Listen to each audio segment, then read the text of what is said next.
Човечки фактор, а не природна непогода се причините за поплавите во земјава, сметаат екологистите. Македонија не е географско поднебје склона на енормни врнежи, туку не се води никаква грижа. Не функционираат водните и местните заедници, нема редовно чистење на коритата и нема стручност, вели Ванчо Стојановски од еколошкото друштво Грашница, кој додава дека во рок од 1 месец 3 пати се излеала Коселска река во Охридско, што никогаш порано не се случило. И ова е ситуација која се повторува на секаде низ земјава периодов.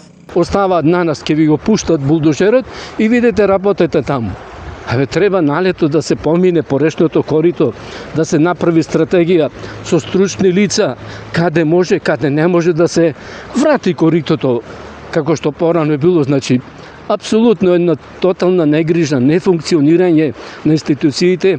Верувајте, останаа глуви на нашите апели летото.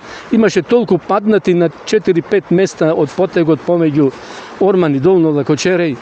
Паднати врби, стари, некренати, ги молевме летото неколку пати, не дојде среќа, ајде по некоја среќа ни пуштија булдожери, пак ние сами цел ден со булдожерот, верувајте да ни ги очистевме тие неколку потези, реката ќе променеше коритото или преморван или премокрит. Водната заедница кога профункционира, верувајте 90% ќе ги немаме проблемите. Мора такво нешто да профункционира. Поплавите направиле огромна штета кај земјоделците, кои од нивите ја црпат главната екзистенција. Се играме со човечки судбини, додава Стојановски и апелира институциите да се ангажираат во текот на целата година од терен, а не само од канцеларија, и редовно да ја сервисираат состојбата со речните корита низ целата држава. Имат доста материјални штети, па стресови во фамилиите, не дај Боже некогаш и доаѓа до човечки жртви поради, ете вака ќе кажам едноставно, негрижа на соодветните институции. За жал, имаме доста оштетени земјоделски површини, посебно пластеничко производство кој се припремало за напрод. Све тоа уништено.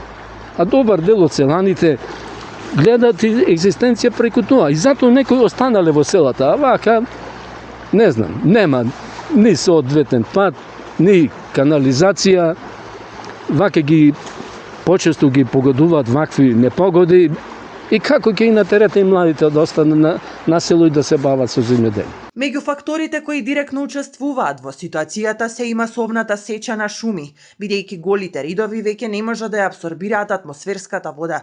Реките се претворени во диви депонии, а системите кои треба да ги штитат земјоделските површини и градовите не се чистат редовно, со што ја губат својата примарна функција.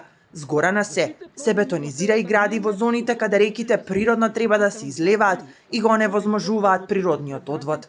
Последните излевања на реките најголема штета направија токму во југозападниот регион, а некритично поминаа Кичево и Охрид. Од Центарот за управување со кризи информираат дека водостоите на реките широм државава и понатаму се високи и затоа апелираат на особена предпазливост од граѓаните кога се движат покрај нив.